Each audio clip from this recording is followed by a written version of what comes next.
అలేఖ్య గారు పిల్లలు ఇంకా ఊర్లోనే ఉన్నారంట, సమ్మర్ హాలిడేస్ ఫుల్ ఎంజాయ్ చేస్తున్నట్టున్నారు. వాళ్ళు ఎంజాయ్ చేయడం ఏమో కానీ నాకైతే ఇంట్లో నిద్ర పట్టట్లా. ఎందుకు? అదేంటో ఇంటికి వెళ్ళాక అంతా ఇల్లు అంతా సైలెంట్ గా, అసలు ఈ ఇల్లు ఎందుకు వస్తున్నా నేను ఇంటికి అసలు అని అర్థం కావట్లేదు. వాళ్ళు ఇక్కడ ఉండి నేను లేని రోజులేమో వాళ్ళు మిస్ అయ్యేవాళ్ళు, ఇప్పుడు నేను వాళ్ళని మిస్ అవుతున్నాను బాగా. ఇప్పుడు జనరేషన్ అంతా కూడా ఈ పెళ్లి ఎందుకురా బాబు, ఈ పెళ్లి చేసుకున్న వేస్ట్ రా అనుకుంటున్నారు కదా. అయితే ఒకటే పాయింట్, పెళ్లి చేసుకోకూడదు. పెళ్లి చేసుకుంటే మాత్రం పిల్లల లైఫ్ లోకి వచ్చాక వాళ్ళు ఉండాల్సిందే లైఫ్ లో, లేదంటే కుదరట్లా. నిజంగా కుదరట్లా.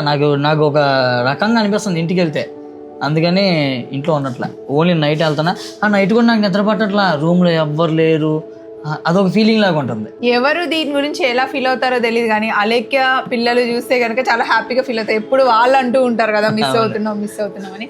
నిజంగా అండి, అంటే ఇప్పుడు ఎందుకో జనరేషన్ వద్దు అంటున్నారో మ్యారేజ్ అర్థం కావట్లేదు కానీ అదొక తోడు ఎంత బాగుంటుంది కదా ఫ్యామిలీ అనేది, మనకంటూ మన వాళ్ళు ఉంటే. సో మీరేమంటారు?